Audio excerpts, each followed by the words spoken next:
안녕하십니까. 여러분, 저는 70대 할머니예요. 시집 와서 자식 낳고 키우느라 정신없을 땐 하루하루 넘어가는 것이 그렇게 더디게 느껴질 수가 없었는데, 어느새 그런 세월들 다 흘러가 버리고, 이젠 백발이 성성한 노인이 다 돼버렸네요. 세월의 무상함을 실감하며 지내는 요즘입니다. 더군다나 평생 제 곁을 든든하게 지켜줬던 남편이 얼마 전 떠나면서 여전히 휑하게 느껴지는 옆자리를 실감할 때면 참 세월의 무상함을 느끼곤 해요.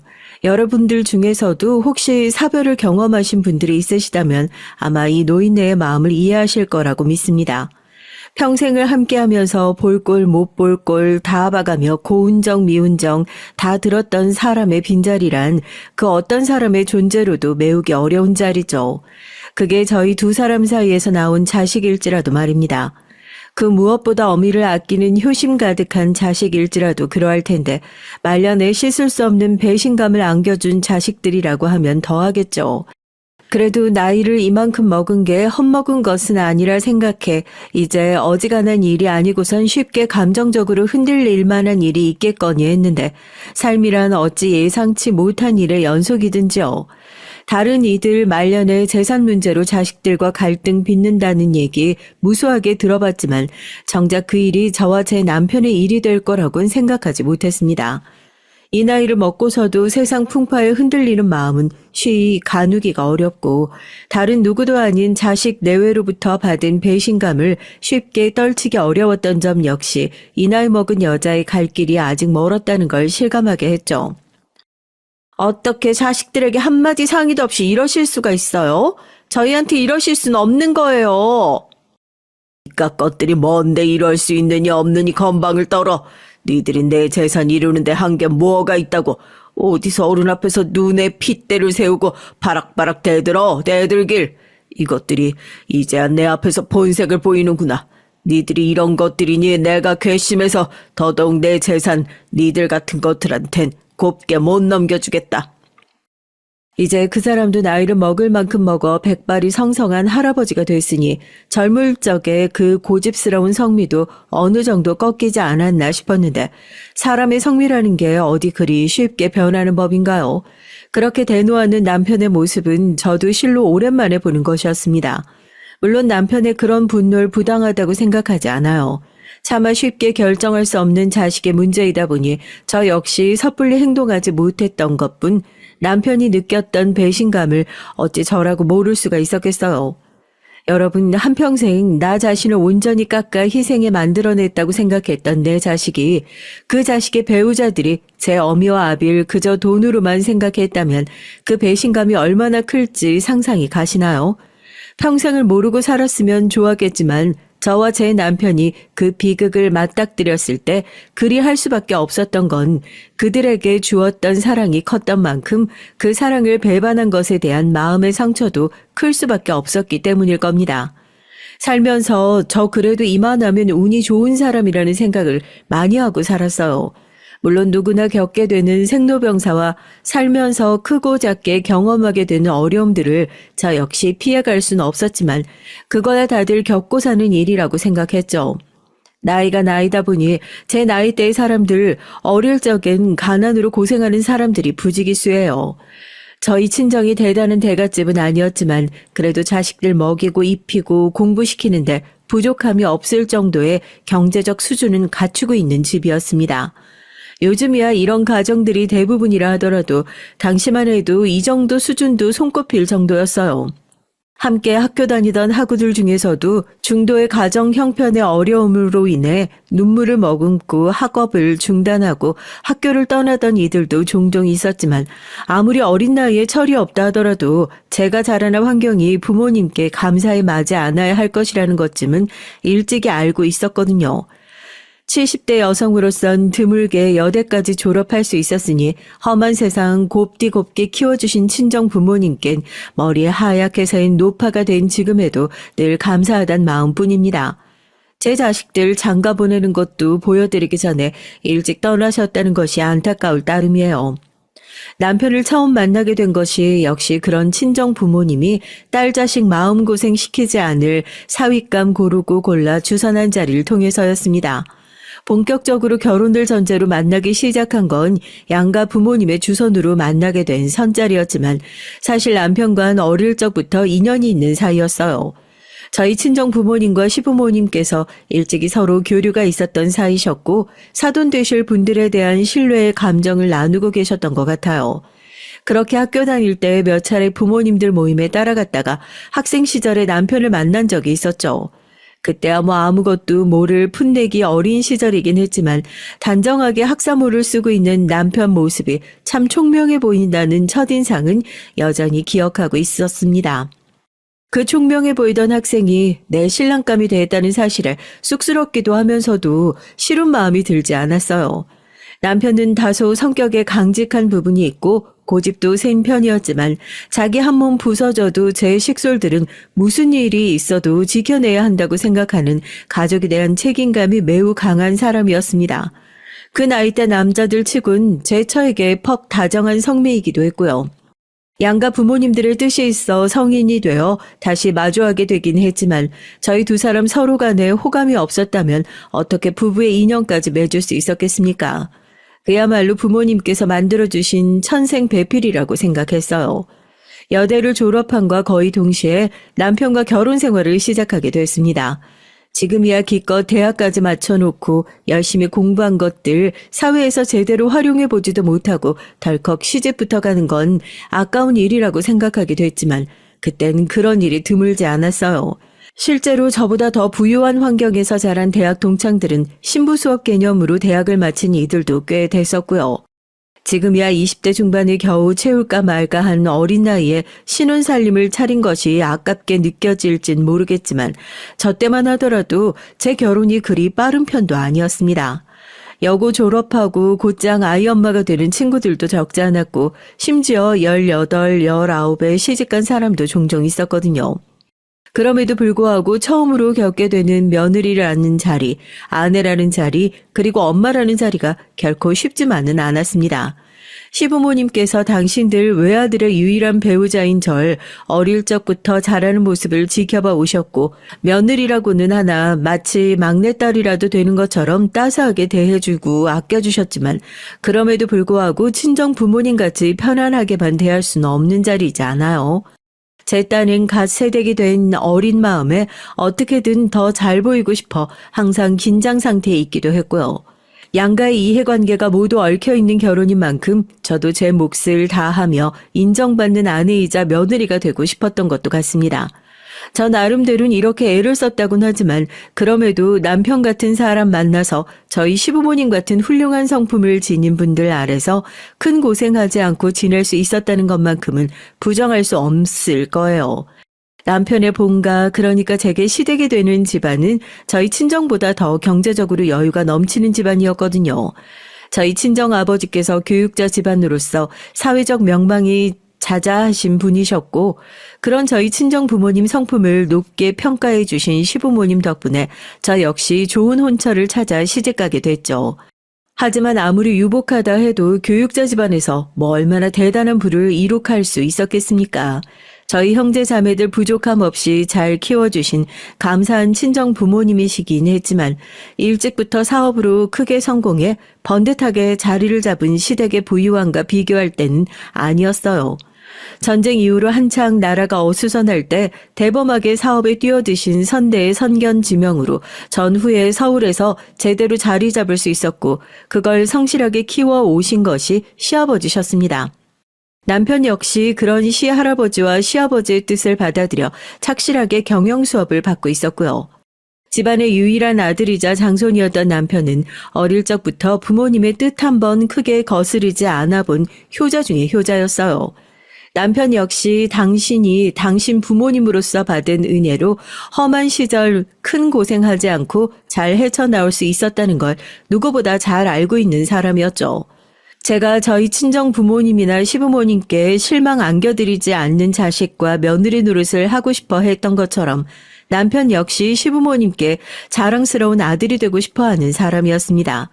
당연히 일이 바쁠 수밖에 없었죠. 한 회사를 책임지는 막중한 무게를 짊어지게 된 남편이었으니 하나라도 더 배우기 위해 야근과 추가 근무를 자청하는 사람이었고 그건 후에 저희 사이에 자식들이 생기고 이젠 일선에서 물러설 나이가 되었을 때에도 마찬가지였습니다. 애초에 남편 성매에 나이 들었다고 적당히 설렁설렁이라는 말이 용납되는 성품이 아니었어요. 당시 선대에 평생의 희생과 노력이 들어간 만큼 사업에 임하는 남편의 자세는 그 누구보다 진지할 수밖에 없었고 푸릇한 청년 시절을 지나 백발이 성성한 노인이 되었음에도 그런 진지한 자세는 변함이 없었습니다. 이 나이 먹을 때까지 살다 보니 세상 그 무엇보다 강인한 것이 변치 않는 마음과 자세라는 걸 알 수 있더군요. 젊을 적이야 젊겠다, 체력도 받아주겠다, 의욕껏 일할 수 있다지만 어디 사람이 항상 젊을 수만 있나요? 나이를 먹으면 체력도 꺾이게 되고 그만큼 심지 굳었던 의지도 쓰러지게 마련인데 언젠가 굳건하게 자신의 자리를 지키며 묵묵히 해오던 일을 게을리하지 않는 남편이었습니다. 제 남편이라서가 아니라 이런 부분은 인간적으로도 참 존경할 만한 부분이었다고 생각해요. 그러니 그런 남편 눈으로 보기에 아들들이 썩 눈에 차지 않았던 건 당연한 일이었겠죠. 남편과 결혼하고 그 이듬해에 첫 아들을 보게 됐습니다. 항상 회사 일이 1순위였던 남편도 그 아이들을 임신하고 출산했을 때만큼은 열일 다 제쳐두고 제 곁에 머무를 정도로 정성을 많이 쏟아줬어요. 지금이야 사시사철 계절에 상관없이 임산부가 먹고 싶어하는 과일이랑 음식들 어렵지 않게 공수할 수 있었지만 그 시절에야 그렇지 않았잖아요. 제철이 아니면 특정 과일이나 먹거리 구하기가 하늘의 별 따기 같은 시절이었습니다. 그럼에도 남편은 아랑곳하지 않았어요. 한 번은 한겨울에 제가 포도가 너무 먹고 싶어서 참다 스치듯 지나가는 말로 남편에게 얘기한 적이 있었는데 세상에 그 한겨울에 포도를 찾다 외국 대사관에 들어간다는 걸 몇 송이 겨우겨우 사정해다가 가지고 온 거예요. 솔직히 말해봤자 구할 수도 없는 것들은 괜히 말해봤자 저만 서럽고 남편 입장에선 구해다 주지 못하니 미안스럽고 그래서 얘기도 꺼내지 않았는데 그땐 포도 한 송이가 눈앞에서 아른거려서 어찌나 서럽던지요. 기어이 포도 2-3송이를 구해 들고선 그거 찾은 게 기뻐서 만면에 한박 웃음을 지으며 절 쳐다보는데 순간 제가 그런 남편 모습을 보고 눈물이 펑 터져버렸습니다. 아이, 여보, 포도 구해왔는데 왜 울어? 이게 그렇게 먹고 싶었어? 설마 아니 제가 포도 때문에 울었겠어요. 그 한겨울에 임신한 제 마누라 입에 포도 하나를 넣어주겠다고 그 난리를 부린 남편 때문이었죠. 그동안에도 제 분수에 맞지 않는 좋은 배우자를 얻었다는 생각은 속으로 하고 있었지만 그날 나 참 결혼 잘했구나 하는 생각이 들었습니다. 살면서 부부가 항상 감정이 좋을 수만은 없으니 크고 작게 싸우는 일도 있고 남편 몰래 속이 상해 눈물을 훔치는 일도 없진 않았습니다만 그럼에도 불구하고 그날의 그 어느 것보다 빛나는 남편의 얼굴은 평생 제 기억에서 떠나지 않았어요. 이러저러한 부부간만 알 수 있는 수많은 일들이 있었음에도 불구하고 평생을 남편 곁을 지키며 배필로 살았던 것 또한 그 빛나는 기억 때문이었죠. 이런 사람이라면 내 평생을 그리고 내 자식을 맡길 수 있는 사람이라 확신했습니다. 나이든 부부들 젊을 적이야 요새 신혼부부들만큼 애정 표현이 넘치진 않는다고 생각했는데 돌이켜보니 저희에게도 그렇게 눈꼴신 신혼부부의 시간들이 없진 않았네요. 이런 남편의 유난스러운 행동은 이듬해 연년생으로 생긴 둘째 아들 때에도 똑같이 발휘됐습니다. 생각해보면 살면서 가장 행복했던 시기가 이때가 아니었나 싶네요. 그렇게 저희 부부는 슬하이 2명의 아들을 얻게 됐어요. 가뜩이나 손이 귀한 집안에 시집 오자마자 해를 걸러 아들을 2이나 낳았으니 양가 부모님들 모두 뛸 듯이 기뻐하셨습니다. 특히나 시아버지께서는 평소의 진중한 모습을 상상할 수 없을 정도로 쉽게 기쁨을 감추지 못하셨어요. 우리 집안에 복덩이가 들어왔구나. 아가, 고맙다. 내가 이제 살면서 더 바랄 것이 없어. 아이들 이름을 지어주신 것도 시아버지셨어요. 당신의 자손들이 세상에 나아가 크게 쓰일 인물이 되길 바라시면서 돌림자로 클 대를 고르신 것도 장차 자라날 손자들이 집안의 대들보가 되어주길 바라는 마음에서 그러셨겠죠. 큰아들 녀석에게 큰 영광을 기원하는 마음으로 대영이라는 이름을 작은 아들 녀석에게 세상을 크게 이롭게 해주길 바라는 마음에서 대선이라는 이름을 지어주셨습니다. 그야말로 큰 뜻을 품은 이름이었죠. 그때야 이렇게 좋은 이름을 지어주신 시아버지께 그저 감사하다는 마음이었지만 살다 보니 이런 말도 듣게 됐어요.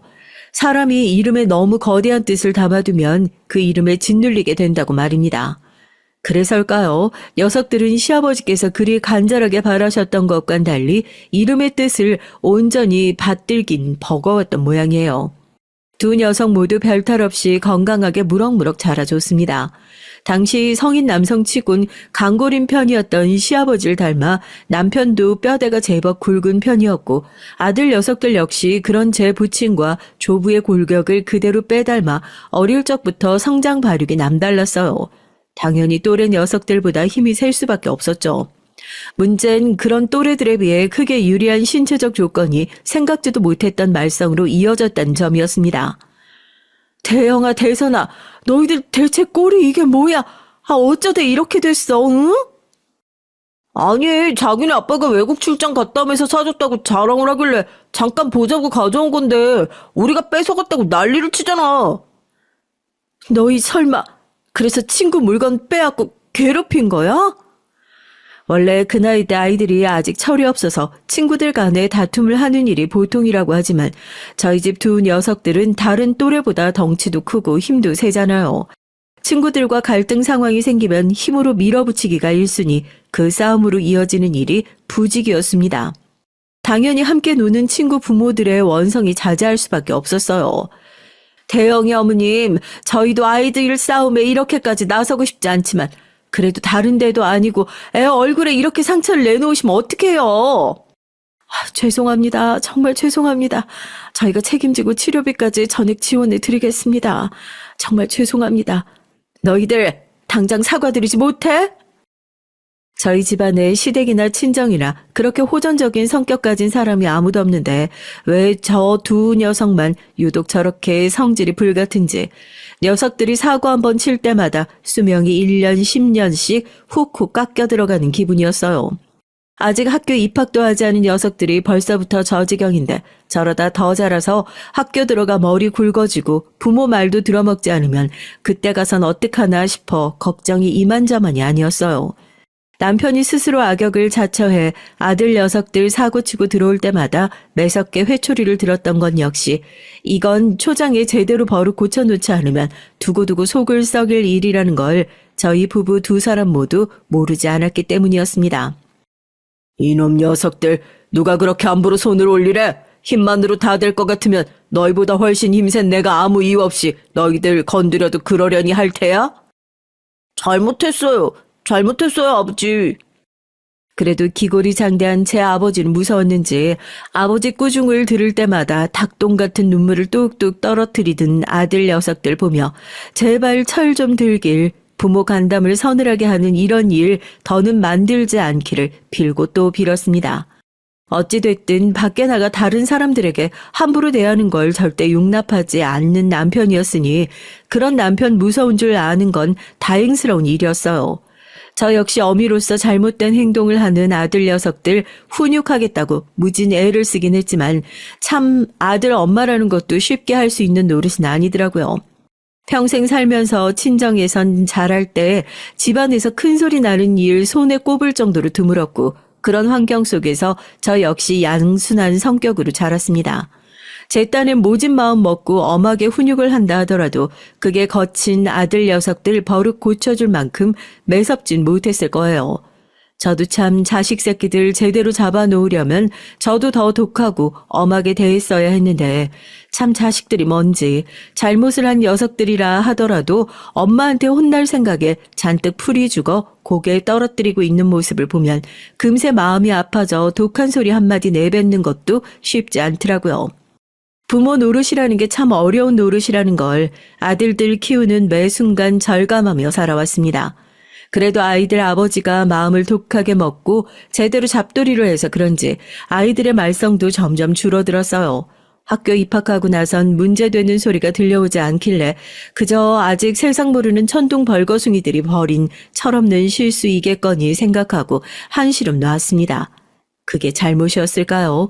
머리가 굵어가며 사고 쳤다는 게 제 어미와 아버지 눈에 불을 켜고 지켜보고 있을 걸 뻔히 아니, 나름대로 머리가 굵어진 녀석들이 제 부모 모르는 곳에서 크고 작은 문제를 일으켰다는 걸 뒤늦게 알았을 땐 이미 녀석들도 중학생이 되어버린 이후였습니다.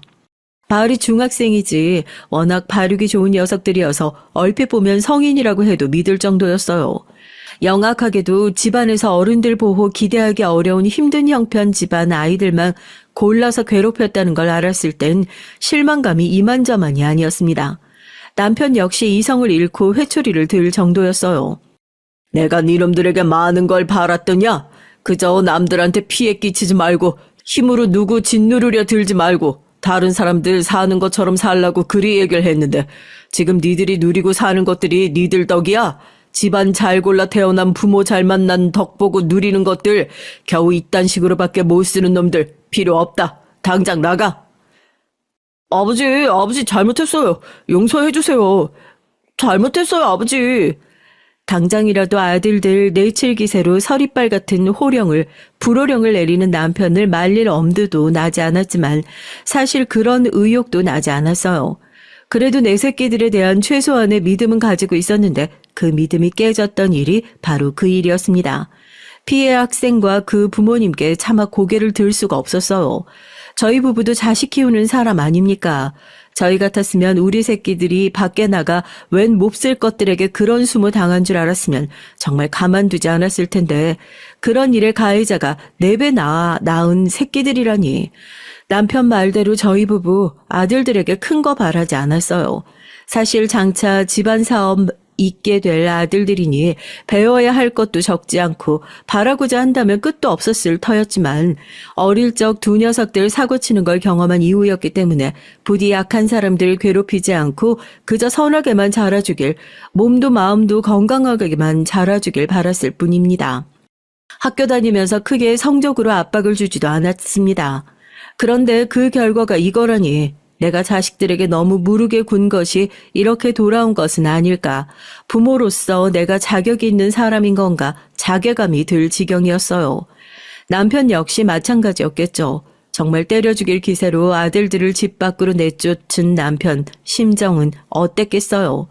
어쩌다 저놈들이 저렇게 구제불능의 놈들로 자랐는지 아무리 원인을 파악하려 해도 도무지 이해가 가지 않아 더 힘들었습니다. 세상에 부족할 것 없는 녀석들이었어요. 풍족한 환경에서 아쉬움 모르고 자랐을 녀석들이 대체 무슨 심보가 어떻게 꼬여서 아무 잘못도 없는 학생들을 괴롭힌 건가. 정말 내가 잘못 키워서 저렇게 된 건가. 너무도 괴로웠습니다.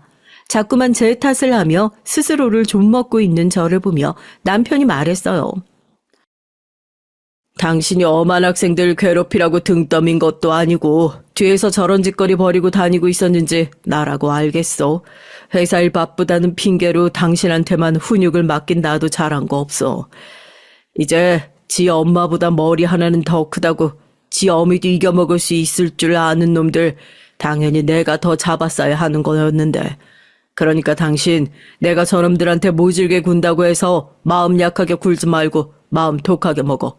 저놈들 저거 사람 만들려면 그 수밖에 없어. 다 내 탓인 것만 같아.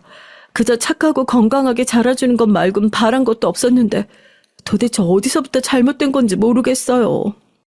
저놈들 저렇게 끝까지 정신 못 차리면 자식이고 뭐고 회사도 전문 경영인 불러다 맡길 거야. 저런 놈들 어딜 믿고 회사를 맡길 수 있겠어? 남편 성미에 저런 소리 그냥 하는 게 아니라는 걸 저보다 더 잘 아는 사람은 없었을 겁니다. 시할아버지 때부터 시작해 시아버지 그리고 남편까지 당신들 인생은 모조리 갈아 넣었다시피의 일궈낸 회사였어요. 남편 자신의 인생이기도 했지만 어릴 적부터 존경하는 마음이었던 조부와 부친의 인생까지 녹아있는 곳인데 아무리 자식이라고 해도 허투루 물려줄 생각이 없는 건 당연한 일이었겠죠. 아무리 아내라고는 하나 회사를 위해 일평생을 바친 당사자의 뜻을 꺾을 도리도 그럴 의지도 없었습니다. 당장 회사가 아니라 저놈들 인간 만드는 게 제겐 더 시급했어요. 그래서 아들들 용돈도 끊고 엄격하게 통금 시간을 지키게 하더라도 모조리 남편 뜻에 따랐습니다.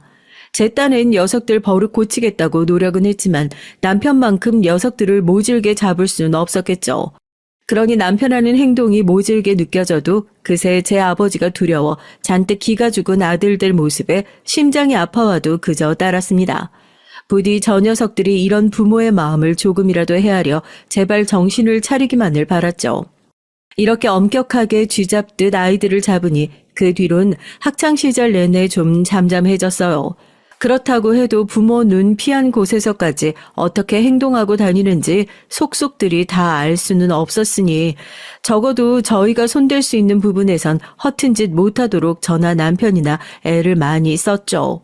녀석들도 나름대로 요령이 생겼는지 저들에게 실망한 어미 앞에서 반성하는 기미도 보이고 애교를 부리기도 하는 등 한동안은 집안 분위기가 조금 부드럽게 풀렸습니다.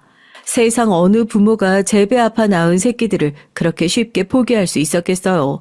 저라고 다르지 않았습니다. 남편 역시 자식들 제대로 고쳐서 인간 만들어보려 그리 독하게 군 것이지 설마 아니 제 자식들이 미워서 그랬겠어요. 저 녀석들이 부디 저희 부부 눈앞에서만 얌전하게 지내는 것이 아니라 정말로 느낀 바가 있어서 철이 들었기만을 바라고 또 말았습니다. 학창시절 내내 공부하는 담 쌓은 녀석들이었으니 성적은 당연히 좋지 않을 수밖에 없었어요.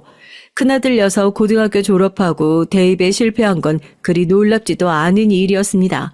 그래도 대학 갈 생각은 있었는지 기숙형 재수학원에 보내달라는 말을 들었을 땐 녀석도 이제 제 앞길에 대해 진지하게 생각하고 있는 건가 싶었죠.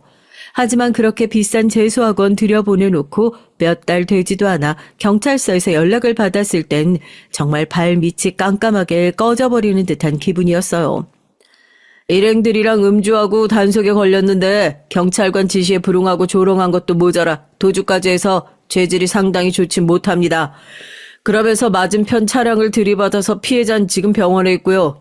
부상이 심각하진 않지만 피해자와 합의하지 않으시면 많이 곤란해지실 겁니다.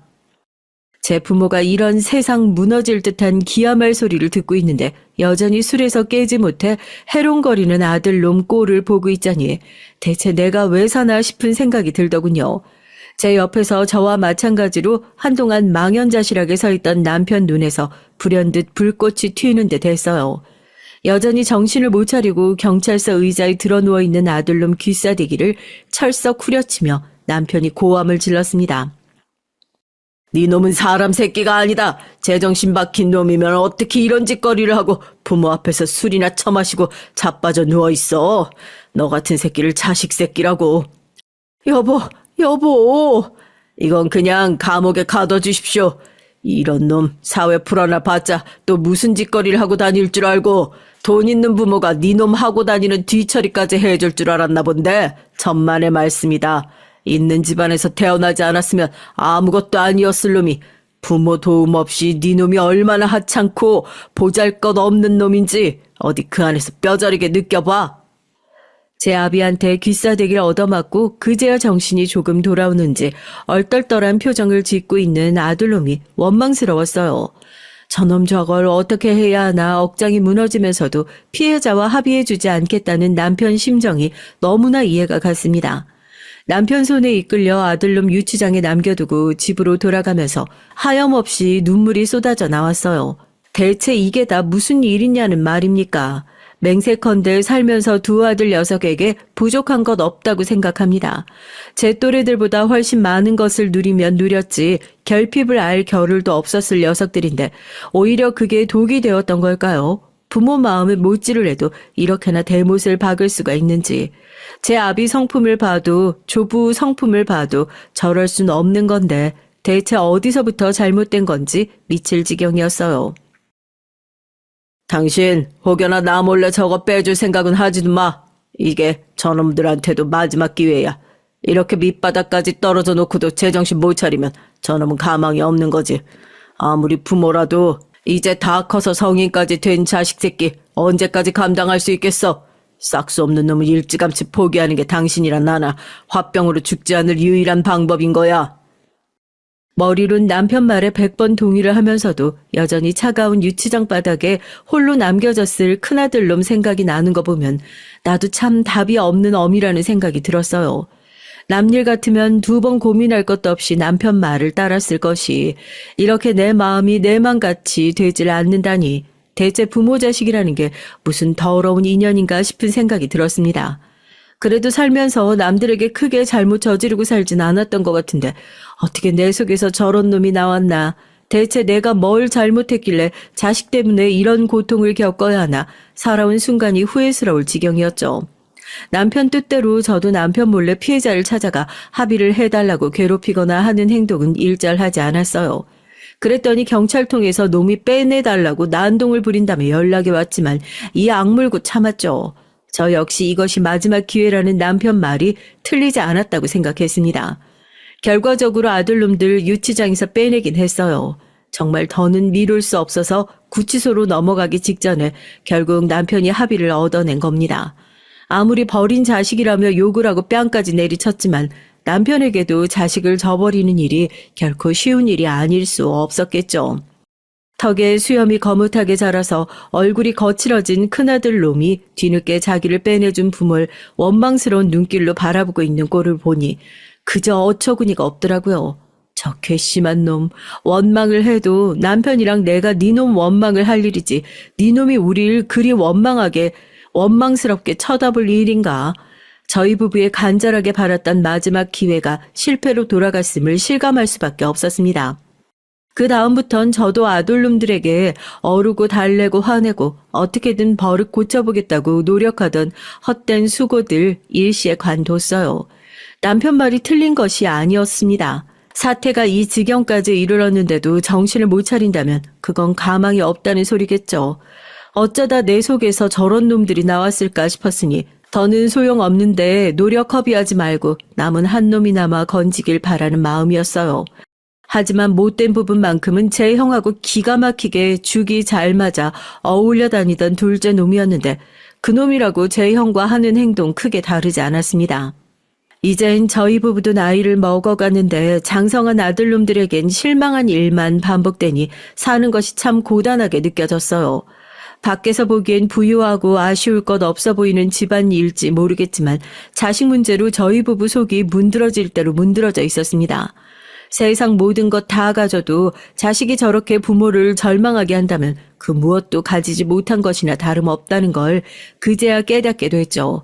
남편은 이미 단단히 아들들에 대한 마음의 빗장을 걸어둔 지 오래였어요. 니놈들한테 내 회사 넘겨줄 생각 추호도 없다. 인간 노릇도 제대로 못하는 것들. 회사 말아먹으라고 니들 손에 내 회사를 쥐어줘?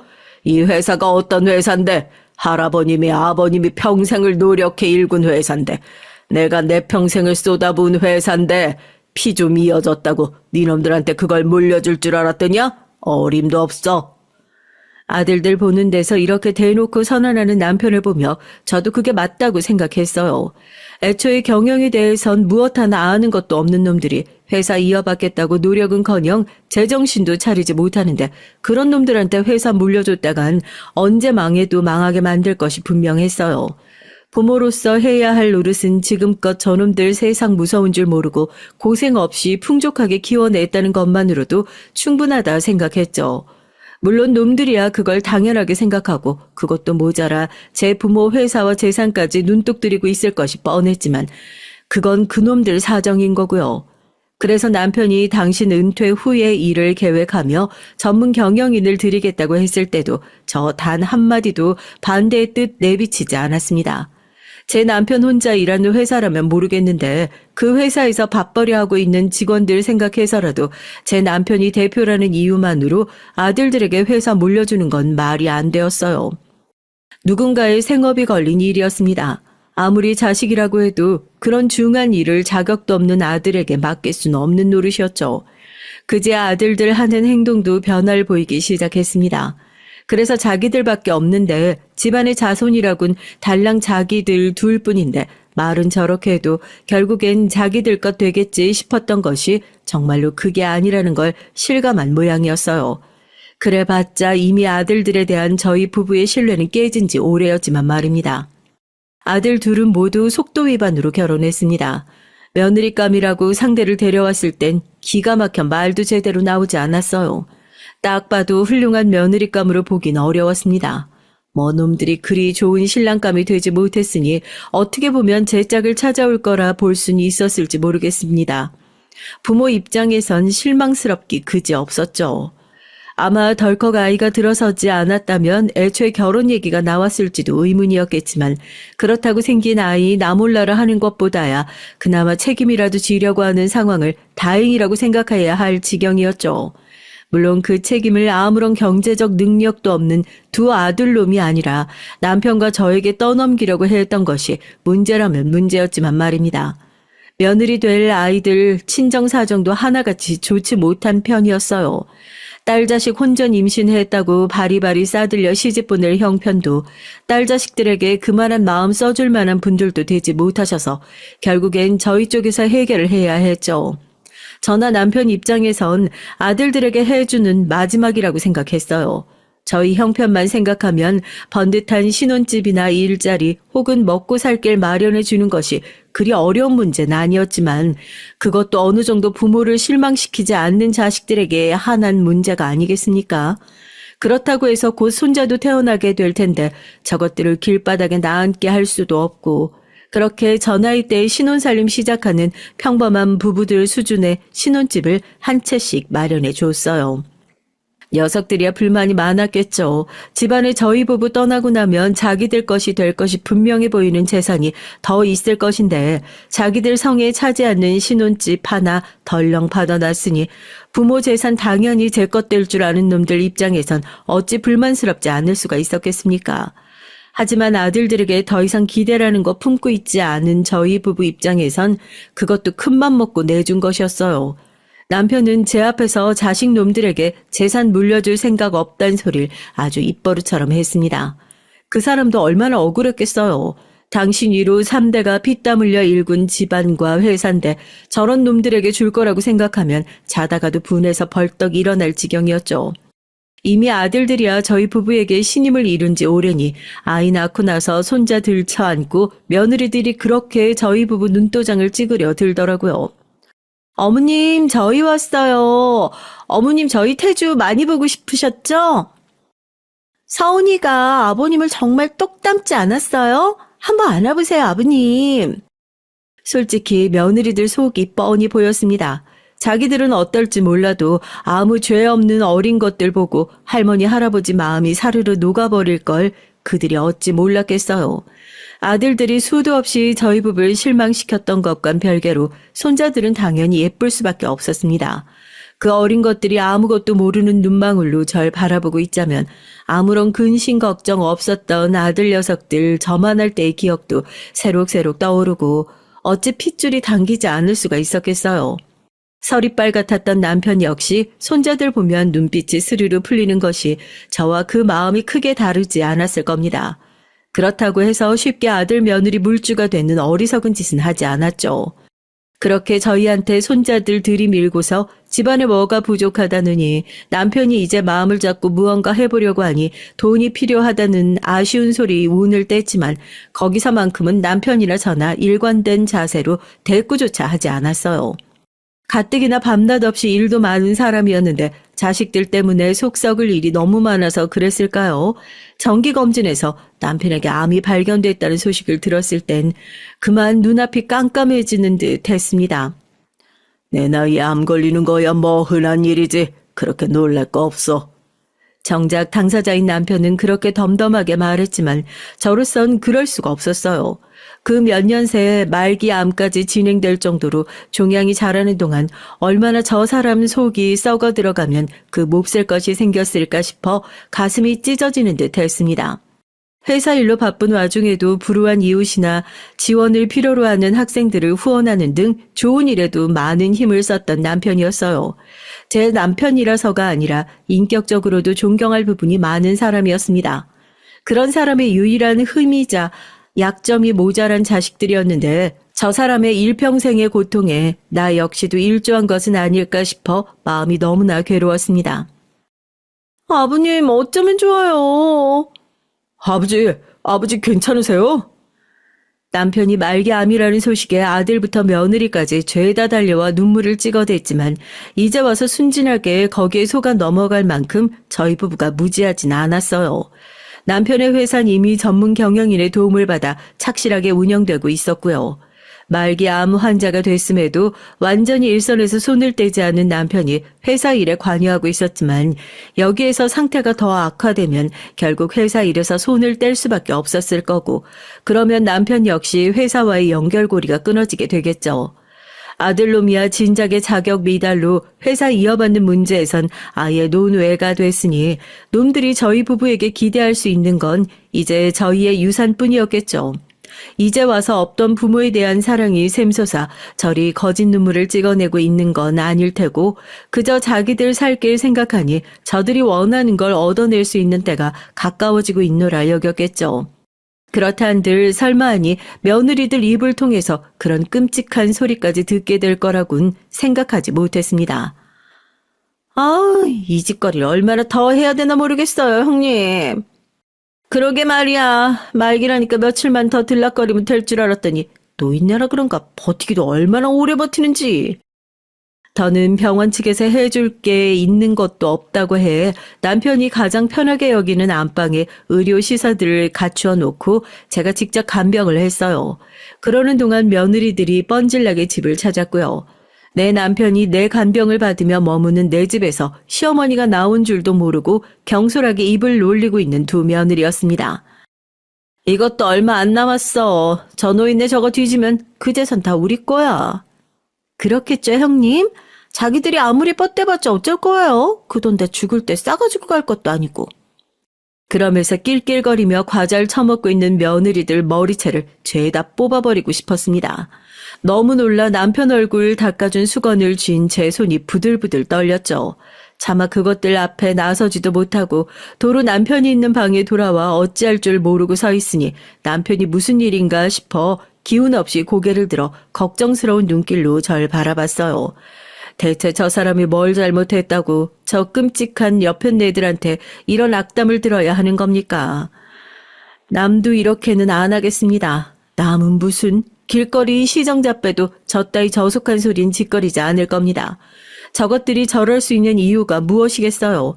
자식이라는 새끼들이 평소에 부모를 어찌 대했으면 뒤에서 얼마나 부모에게 악담을 퍼부었으면 며느리라는 인간들이 시댁까지 쳐들어와서 저 따위 소리를 할 수 있었겠어요. 내 남편이 얼마나 열심히 살았는데 어째서 저런 인간 같지도 않은 것들한테 이따위 취급을 받아야 한답니까? 여보, 무슨 일이야? 뭐 때문에 그래? 남편이 이 사실을 알게 되면 가뜩이나 좋지 않은 건강 상태에 혹시라도 악화는 되지 않을까 걱정됐지만 한편으론 누구보다 남편이 이 사실을 알고 있어야 한다는 생각이 들었습니다. 남편이 왜 저런 것들한테 이런 취급을 받아야 하며 그걸 남편만 모르게 하는 건 남편을 바보 취급하는 거라는 생각이 들었죠. 결국 전 남편에게 며느리라는 것들 입에서 나온 험한 소리를 전하게 됐습니다. 생각보다 남편은 놀라지 않았어요. 저도 그렇지만 이미 자식 새끼들이나 그 며느리들에게 기대치라곤 조금도 없는 저희 부부였습니다. 남편의 충격이 크지 않은 건 다행스러웠지만 그건 그것대로 가슴이 아프더군요. 당신 마음 쓸 것 없어. 나 이 정도로 흔들리지 않아. 그렇게 말하는 남편 눈에 굳은 의지가 보였습니다. 이제 얼마 남지도 않은 여생에 저 사람이 하고자 하는 바는 무엇이라도 따를 생각이었어요. 남편의 이름으로 남편의 재산 300억을 사회에 기부했다는 기사가 뜬 것은 그로부터 일주일도 지나지 않은 시점에서였어요. 아버지, 이게 또 무슨 소리예요? 아버님, 어떻게 이럴 수가 있어요? 어떻게 저희들한테 한마디 상의도 없이. 아기가 있다면 꼭 저것들 같을 것 같더군요. 아니나 다를까 기사 터지기가 무섭게 저희 부부에게 재산 맡겨놓기라도 한 것처럼 바락바락 대들며 악을 쓰는 아들놈과 며느리들이었습니다. 전 표정 하나 바꾸지 않고 내 남편에게 악담 쏟아낸 큰며느리의 뺨을 철썩 내리쳤어요. 어머니! 그럼 내 집에서 내 남편 뒤질 날만 기다리고 있던 니년한테 내 남편 재산 물려줄 줄 알았더냐? 이 악기 같은 년. 곧 죽을 부모 재산에 눈깔이 뒤집혔던 것들이 순식간에 얼어붙었어요. 어머니, 그게 아니고. 내가 내 귀로 똑똑히 들었는데 어디 발뺌을 해? 여보, 당신 열 올릴 것 없어. 그럴 만한 가치도 없는 것들이야. 아버지, 아버지! 이놈들이 날 정말로 아버지로 생각했다면 이따위 개만도 못한 짓거리들을 어떻게 할 수 있었겠니? 나 자식 없다. 자식이란 놈들이 먼저 부모 쳐버렸는데 부모라고 짐승만도 못한 자식놈 끝까지 거둬야 한단 법이 있다드냐? 니들 같은 놈들한테 버리느니 정말 필요로 하는 이들에게 쓰는 것이 훨씬 값진 일이지. 나 후회 없다. 시간 되돌려서 다시 선택하라고 해도 네 놈들에겐 내 재산 단 한 푼도 물려줄 생각 없어. 나 죽으면 유산 받을 생각에 답지도 않은 자식 노릇한 것 같은데 땡전 한 푼 떨어질 일 없으니 네 놈들 보기 싫은 꼴 더 볼 일도 없겠구나. 네 놈들에게 더는 용건 없으니 내 집에서 썩 나가. 아버지 이러지 마세요. 그래도 저희가 자식인데. 아버님, 어머님, 저희가 잘못했어요. 제발 한 번만 용서해 주세요. 마음에도 없는 용서 비는 소리 더 듣기도 싫어서 사람 불러 그것들 싹 다 내쫓아 버렸습니다. 당신 행여나 나 떠나고 나서라도 마음 약해져서 저것들한테 의탁할 생각은 마. 당신 지낼 건 내가 다 마련해 놨으니까. 내가 미쳤다고 내 남편 이따위로 대한 것들 다시 받아주겠어요? 당신이 사정을 해도 그럴 일 없으니까 걱정하지 말아요. 그렇게 남겨진 두 사람이 손을 꼭 맞잡았습니다. 그러고 얼마 안 되어 남편이 떠났어요. 장례식장엔 아들놈과 며느리들 발도 들이지 못하게 했죠. 내 남편 죽기만을 바라고 고사를 지냈던 것들을 어떻게 내 남편 장례식장에 들일 수가 있겠습니까? 저희 부부 사정 아시는 분들이 다들 묻지 않으시고 조용히 넘겨주셔서 감사했죠.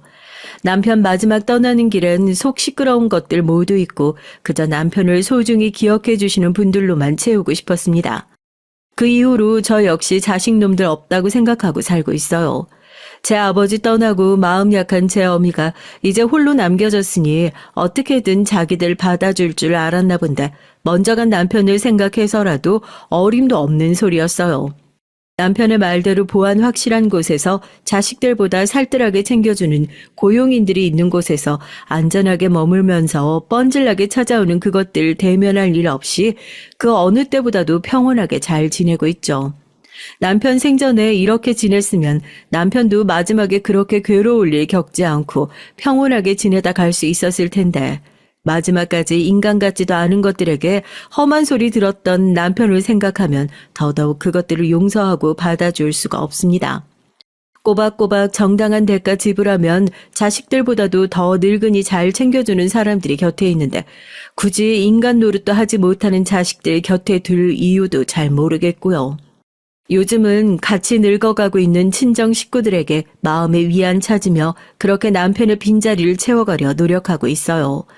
제 남은 생을 더 이상 자식들 때문에 마음고생하지 않고 평온하게 살다 오는 것이 떠난 남편의 가장 큰 바람이었으니 이렇게 잘 지내다가 때가 되면 그 사람 곁에 돌아가는 날만 기다리며 지내고 있습니다. 그게 언제가 될진 모르겠지만 남편 걱정하는 일 없도록 제 명 다하는 날까지 나름대로의 재미 찾아가며 잘 지낼 수 있도록 노력해 보려고 합니다. 어떻게든 제게 연락 닿아보겠다고 친정 식구까지 찾아가 난동을 부렸는지 친정 식구 통해 놈들이 서로 니 탓이네 책임 돌리며 이혼을 한 해 만에 한다는 소식을 들었어요. 이제 돈 나올 구멍 없으니 며느리란 것들도 더 살고 싶지 않을 테고 갈라서면 갈라서는 거겠죠. 그 사이에 손자들만 안타까울 따름입니다. 여러분, 그래도 자식인데 저희 부부가 너무 모질었었다 생각하시나요? 하지만 솔직히 말해 아들놈들 보고 살지 않는 지금만큼 마음이 편안할 때가 없어요. 제가 부모로서의 자격 미달이라고 하시면 할 말은 없지만 그렇다고 40 넘은 자식들을 이제와 어쩌겠습니까? 그 정도로 잡아도 변함없는 놈들이라면 이제 제 손을 떠난 문제이겠죠. 이제 저도 더는 소가리 않고 그저 흘러가는 대로 살아보려 합니다.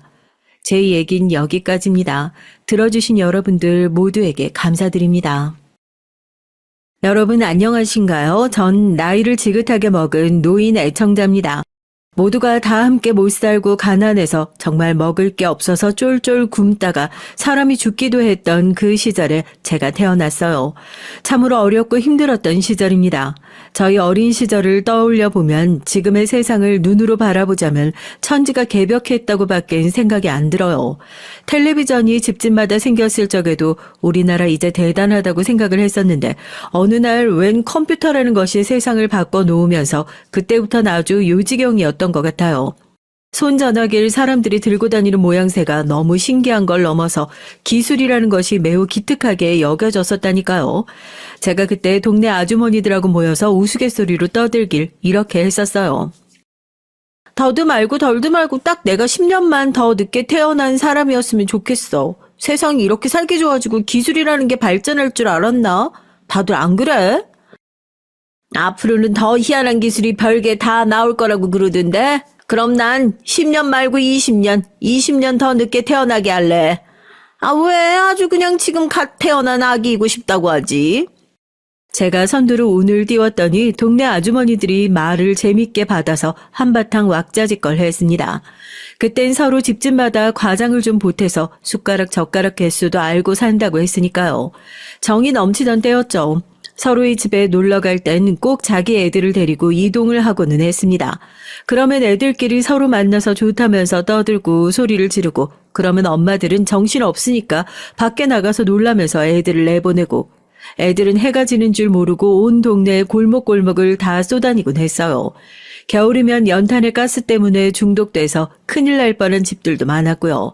천만다행히도 저희 집이 살았던 그 동네에선 사망사고가 안 나왔지만 바로 옆 동네만 해도 일가족이 함께 잘못된 비극도 있었습니다.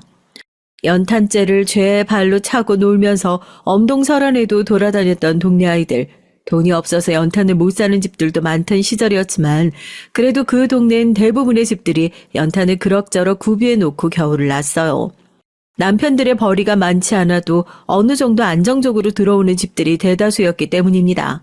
그런 동네에 자리를 잡고 들어와 살기 전까지 제 인생의 가장 초반기를 돌아본다면 당연히 우리나라 자체가 너무나도 가난하고 살기 힘든 이 시절이었기 때문에 유년 시절은 배가 고파서 멀뚱멀뚱하게 손이나 쪽쪽 빨며 언니 오라비들을 따라다녔던 기억이 대부분이었고요.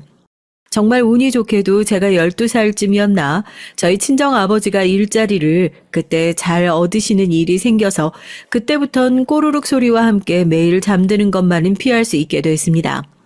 최악으로 못 사는 집은 아니었단 것이죠. 한번 물꼬가 트이고 나니까 그럭저럭 먹고 사는 형태가 잡혔습니다. 이만하면 그 시절 기준으로 주변 사람들부터 그 집은 사는 모양새가 좀 낫지라는 소리를 듣는 정도였고요. 제가 18살이었을 때 중매가 들어왔습니다. 중매쟁이가 아주 적극적으로 저희 친정 부모님께 제 결혼을 밀어붙였던 것으로 그렇게 둘이서 압니다. 그때가 어떻게 지금과 같겠나요? 얼굴을 한번 본 것이 없다고 하더라도 이런저런 이해관계와 상황이 맞아떨어지면 하고 마는 것이 결혼이었습니다. 그렇게 결혼할 남자를 만나러 상대 집안으로 갔었죠. 그런데 이게 웬걸요? 나이가 분명 20하고도 7이라고 하지 않았어? 친정아버지가 대뜸 소리를 치실만 했습니다. 제 남편 될 사람의 얼굴을 봤더니 27은커녕 47 정도로 보이는 거 아니겠어요? 중매쟁이가 말했던 것 중에서 맞는 것은 하나도 없었습니다. 화가 나신 친정아버지가 따져 물으시자 저희 시댁될 집안 사람이라는 이들이 입을 모아서 그랬어요. 27은 아니고 29이라고 말입니다. 사람을 바보 천치로 하나. 저희가 어떻게 29이야. 내 딸이 고작 이제 18인데 어떻게 저러니 하고 결혼을 시키라고 해. 그 동네 사람들까지 몇 명이 몰려들어서 그 남자의 나이가 27이 맞다면서 목소리를 내자 친정아버지는 오히려 더욱 화가 나신 모양새가 됐어요. 뻔뻔스러운 중매쟁이인 여기까지 왔는데 어떻게 모르겠냐고 그랬고요. 이미 제가 중매를 봐서 시집을 간다고 소문이 다 났건만 없던 일로 해봤자 그러면 제가 다른 자리를 찾아서 시집을 잘 갈 수 있을 리도 만무하다는 것이 그 중매쟁이의 얘기였습니다. 전혀 마음에 들지 않는 남자와 속아서 결혼을 한 것이 원통하다던 먼저 시집을 간 동네 언니들의 얘기가 그제서야 떠오르더군요. 이런 식으로 함정에 빠지면 그 시대의 특성상 여잔 벗어날 도리 없이 그 중매로 시집을 결국 가버릴 수밖에 없었던 거예요. 친정 어머니가 달리 방도가 없지 않냐면서 울상이 되어 친정 아버지의 소매를 잡아 끄시던 때에 제가 외쳤습니다. 어머, 삼촌, 일전에 한번 전 뵌 적이 있었는데 저 기억 못 하시겠어요? 사기 중매로 제가 남편 삼게 되어버린 남자를 향해 제가 말을 걸었던 거예요. 명랑하게 외치는 동안 심장은 조마조마하게 뛰고 있었지만요. 모두가 절 어리둥절하게 쳐다봤고 친정 부모님의 당황하신 눈빛을 느끼며 제가 그 남자에게 태연한 목소리를 다시금 내었습니다. 그때 얼핏 제가 들었는데 삼촌 나이가 47이라고 하지 않으셨어요? 제가요? 제가 언제요? 그러셨잖아요. 제가 똑똑히 들었는데. 아니다. 이제 보니까 47이 아니라 49이었나? 그럼 지금은 설마 50? 에이, 그게 무슨 소리라는 거야. 못 들어주겠구만. 내 나이가 45인데 뭔 놈의 47이며 9타령에다가 50이라니. 남의 날 멋대로 먹게 만들다니. 아, 그러셨구나. 45이요? 그러면 절대 29은 아니신 거네요? 29짜리 자식이 있으면 또 모를까. 뭐야? 내가 지금 말 실수를. 그제서야 저의 거짓 유도에 빠져든 걸 안 그 남자가 놀라더니 자기 입을 손으로 틀어 막았습니다. 하지만 이미 늦었죠. 안 들키려고 했지만 그 입을 처음부터 막고 있어야 했을 일입니다. 그 집 사람들은 저에게 삿대질을 날렸어요. 영악하고 요사스러운 년이라고 욕을 하더군요. 그 기세에 전 움찔했지만 그렇다고 물러서진 않았습니다. 당당하고자 했어요. 상대가 먼저 거짓으로 함정을 팠으니 저도 똑같이 거짓 함정으로 응수해준 격이었으니까요. 눈에는 눈, 이에는 이인 법입니다. 친정아버지는 분위기가 이상하게 돌아가기 시작하자 슬그머니 뒷걸음을 치더니 아예 도망을 치기 시작했던 중매쟁이의 뒤를 쫓으셨어요. 너 이 새끼 내 딸을 구렁텅이로 밀어넣으려고 해? 저 집에서 돈을 얼마나 받았어? 이제라도 옳게 실토해. 그 소란에 그 동네 사람들은 저마다 눈치를 보면서 꽁무니를 뺐습니다. 다 같이 한 통속으로 나이를 속이려고 했던 게 참으로 괘씸한 자들이었죠. 그 집 사람들은 놀랍게도 여전히 제 욕을 하면서도 이렇게 된 이상 그냥 결혼을 시켜야 맞는 거라는 주장을 해댔어요. 여기까지 온 것만으로도 여자는 시집을 반절 가버린 것이나 마찬가지라고 했거든요. 전 그 소리를 듣자마자 화도 나면서 심장이 철렁 내려앉았는데 친정 어머니가 제 손을 잡아 끄셨습니다. 그러든지 말든지 내 딸을 데려갑니다. 그 손길이 너무나도 든든해서 전 집으로 돌아가던 길 내내 눈물이 나올 뻔해서 참느라 혼났어요. 친정 아버지 또한 그따위로 글러먹은 집안은 없는 이만 못한 집안이라고 하시면서 차라리 저에게 천의 고아놈하고 결혼하는 한이 있더라도 근본이 글러먹은 집안의 미친놈하고는 절대 결혼을 하지 말라고 하셨어요. 그랬다간 팔자가 망하는 거라고 보셨죠. 말씀을 거칠게 하셔서 그렇지 딸 자식을 위하시는 마음이었습니다. 만약에 저희 친정 부모님이 그 결혼을 그대로 하라고 하셨다면 전 별다른 도리가 없이 그대로 그 집안에 시집을 가버렸을 거예요. 18의 나이에 45 먹은 남자하고 결혼을 해서 과연 얼마나 잘 살 수 있었을지. 가정을 잠시만 해보는 것인데도 등골이 오싹해집니다. 별로 인상도 좋지 못한 인물이었거든요. 하여튼 중매로 시집을 간다고 온 동네 사람들이 다 알기는 했었는데 제가 다시 집으로 돌아왔으니 보는 시선들의 의문이 가득했죠. 2년 전에 다른 지역으로 시집을 가 있던 친정 언니가 와서 아기나 좀 봐주라고 해서 전 그 집에 가 있었습니다. 아기를 볼 줄도 몰랐으니 최선을 다해서 어떻게든 하고 있었는데 친정 언니가 자기는 몸 상태가 안 좋아서 아기를 보기 어렵다는 거예요. 왜 몸 상태가 안 좋냐고 물었더니 둘째를 임신했다고 그랬습니다. 첫째 때와는 다르게 이상하게 몸도 처지고 음식 냄새를 맡으면 신물이 올라온다고 하더라고요. 그래서 제가 갓난쟁이였던 조카를 돌봤고 형부한테 밥도 차려드리고 집안일을 하면서 1년을 조금 넘게 있었어요. 결혼하게 되면서 그 생활을 벗어났던 겁니다. 저보다 6살 많았던 남편을 만나자마자 전 사랑에 빠졌어요.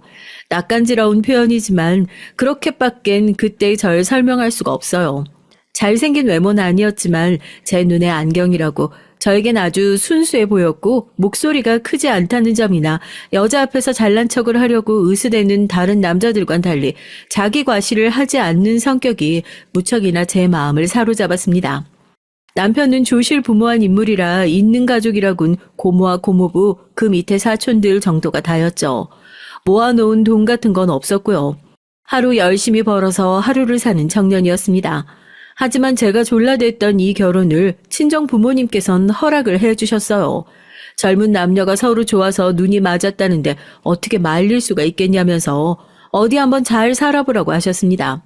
단칸방에서 시작한 결혼 생활이었죠. 그래도 좋았어요. 웬 중매쟁이가 억지로 되도 않게 시키고 만 결혼이 아니라 제가 제 마음을 따라 의지를 가지고 한 결혼이라서 행복했습니다. 친정 언니네서 아기를 보며 집안일을 함께하는 것 이골이 나게 해본 덕분에 자식을 낳고 키우는 것도 자신이 있었고요. 그런 각오를 다지고 있었기 때문인지 저희 부부에겐 금세 새로운 생명이 찾아왔습니다. 뱃속에 아기가 들어있다는 것이 얼마나 신기하고도 신비스러운 일인지 전 제가 직접 임신을 해보고 나서야 체감할 수 있었죠. 이왕이면 네가 아들로 태어났으면 좋겠다. 아가, 만약에 네가 내 말 듣고 있다면 그렇게 해줄 수 있겠니? 바보 같고 웃음이 나는 질문이었지만 그 당시엔 순수한 마음으로 전 뱃속의 생명을 향해 묻고 또 물었어요.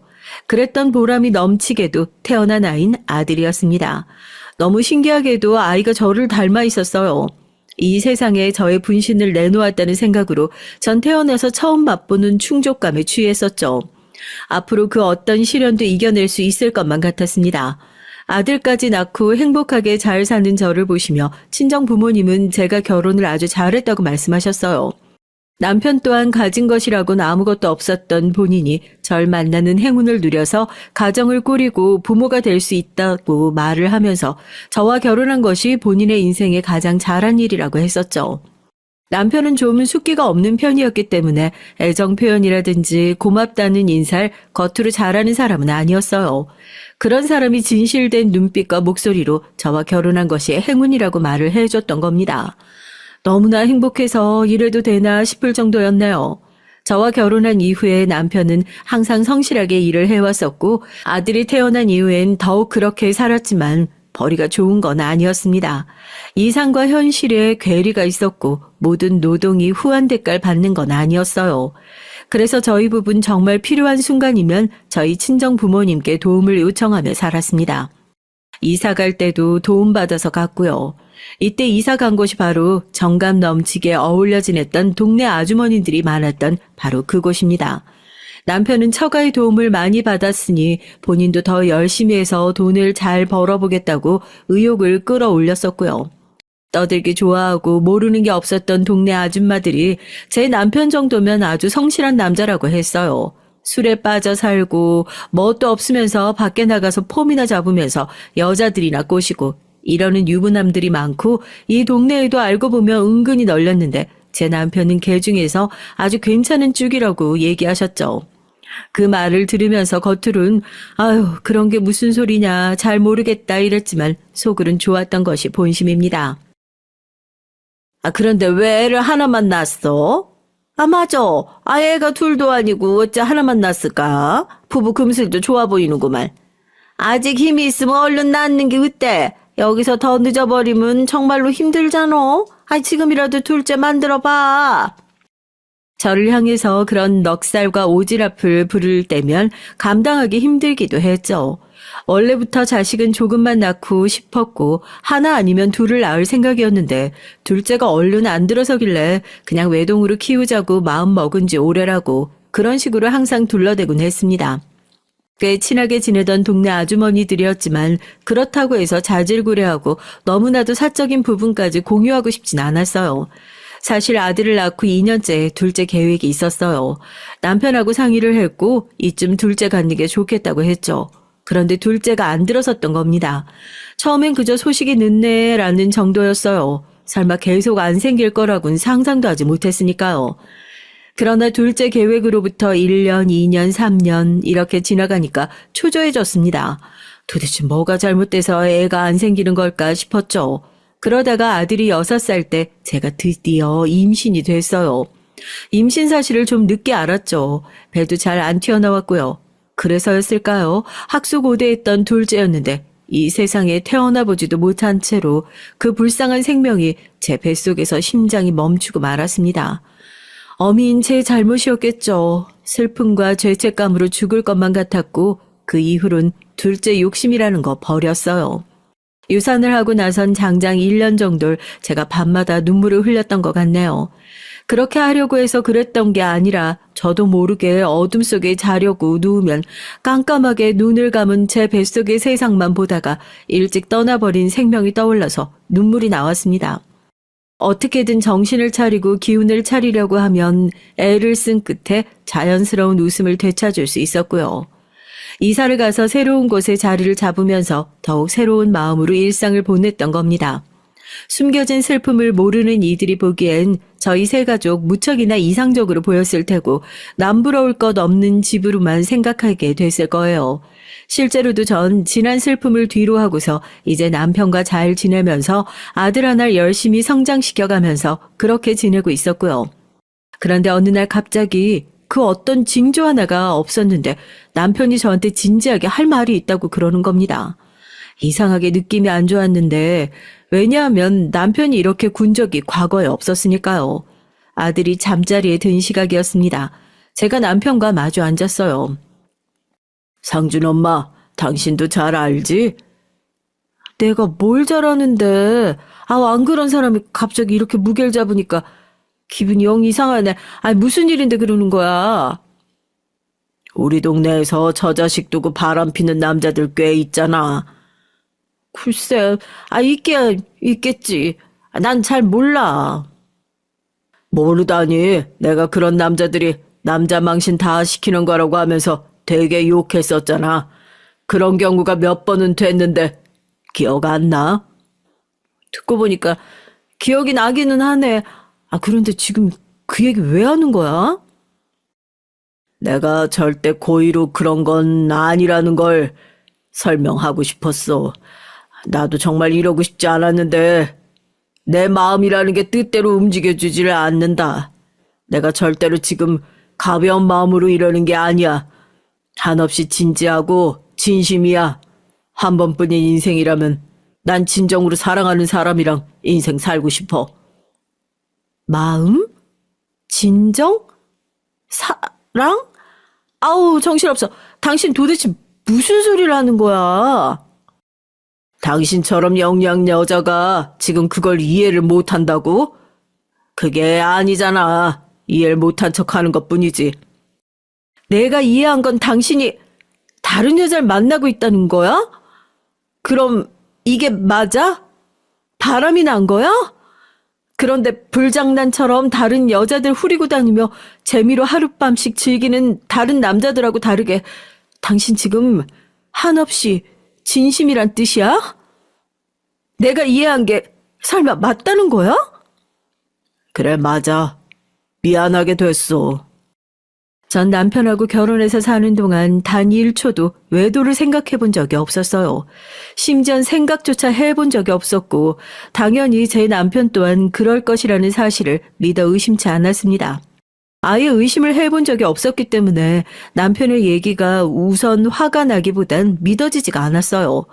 어이가 없었고 이게 정말 현실이 맞나 싶었습니다. 나는 잘 모르겠어. 당신이 지금 어쩌자는 건지도 모르겠고.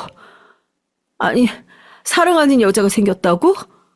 그걸 나한테 알아달라는 거야? 그래서 이러는 거야? 이미 말했잖아. 난 이제 내가 진정으로 사랑하는 사람하고 살고 싶어. 그럼 나하고는 이제 같이 안 살겠다고? 당신은 날 안 사랑해? 그럼 여태까진 다 뭐였어? 우리가 부부니까, 결혼을 했으니까 그냥 계속 그런 관계였을 뿐이야. 처음엔 당신을 열렬히 사랑해서 결혼했던 건 맞아. 그건 정말이야. 과거는 날 사랑했지만 지금은 아니라는 거네. 당신 제정신으로 이러는 거야? 사랑이 어떻게 꺼지지 않는 불꽃이겠어. 은은하게 남아있는 불씨도 사랑이야. 익숙함도 사랑이야. 당신이 지금 부르짖는 진정한 사랑? 그거야말로 잠시 활활 타오르고 난 뒤에 볼품 없이 식어 꺼져버릴 불꽃일걸? 그걸 내가 그 사람하고 같이 살아보기 이전엔 모르는 거지. 떨어져 있으면 애절하고 애틋하고 계속 같이 있고 싶은 걸, 그런 사람하고 난 평생 살아야 맞는 거라고 생각해. 미쳤어. 정말 당신 완전히 미친 거야. 원래 아니랬던 사람이잖아. 어쩌다가 이렇게 된 거야? 대체 그 여자가 뭔데, 응? 그 여자 어디가 그렇게 좋은 건데? 착해. 뭐라고? 착해? 그게 다야? 나는 당신 눈에 천하의 못된 년인가 봐. 그 사람은 당신하고 달라. 착하고 순수해. 집이 가난하지만 꿈과 희망을 놓아본 적이 없고, 그 눈빛은 순수한 열정으로 가득해. 바라보고 있으면 나도 영원한 청춘일 것만 같아. 그 사람의 입에서 돈 얘기가 나오는 걸 난 들어본 적이 없어. 돈? 당신 말 잘했다. 돈. 내 친정의 덕을 그렇게 봤으면서 어떻게 날 이렇게 배신할 수가 있어? 여기에 이사를 왔을 때까지만 해도 당신은 분명히 더 열심히 해서 날 호강시켜주겠다고 그랬잖아. 자식에게 떳떳하고 자랑스러운 아빠가 되겠다고 했었잖아. 처가에 보답을 하고 싶다고 말했잖아. 그런데 왜? 왜 이렇게 변한 거야? 그 여자도 당신이 유부남인 거 알아? 처자식 있다는 거 알기는 해? 다 알아. 내가 얘기했어. 그래도 당신하고 만나겠다고 한 거야? 그 여자도 정말 미친년이구나. 말 함부로 하지 마. 처자식이 멀쩡하게 있는 남자를 건드려 그 가정을 깨트려 놓겠다고? 그런 생각을 한 여자가 어떻게 제정신일 수가 있겠어. 어떻게 그런 여자를 보고서 당신은 착하고 순수하다 소리를 해? 말이 안 되는 거 당신 스스로도 알지 않아? 난 내 자식의 아빠가 그렇게 멍청할 거라고 생각 안 하고 싶어. 그만해. 사랑이란 감정은 막을 수 있는 게 아니야. 사랑은 그 자체로 나쁘다고 말할 수 없는 거야. 상준 엄마, 난 이제 나의 진짜 사랑 찾아서 행복해지고 싶어. 당신 하나 행복해지겠답시고 처자식을 불행하게 만들어? 하지만 이대로라면 내가 불행하니까 행복을 찾고 싶을 뿐이야. 당신은 정말 이기적이구나. 자기 자신이 1순위인 사람이었어. 자식한테 아빠로서 미안하지도 않아? 자식 볼 낯은 있고.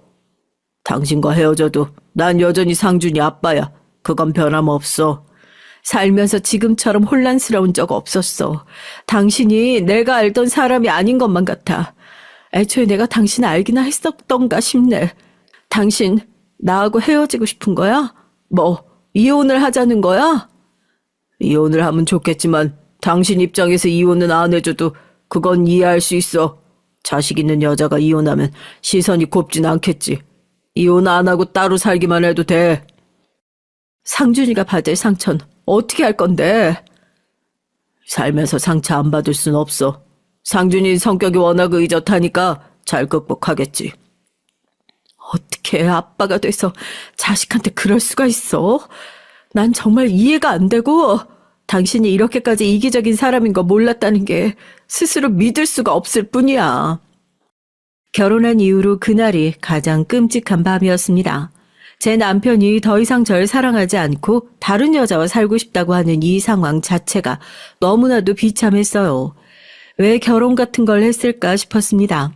옛날에 중매쟁이한테 속아서 사기 결혼을 당할 뻔했다가 빠져나왔을 때 그때 제 인생에 결혼은 없을 것이라며 못을 박았어야만 했어요. 후회가 막심했죠. 남편의 역겨운 불륜 고백을 듣고 나니까 더 이상 동네를 돌아다니는 것도 마음이 불편해서 하기가 싫어졌어요. 부끄럽고 민망해서 동네 아주머니들을 볼 낯조차 없었습니다.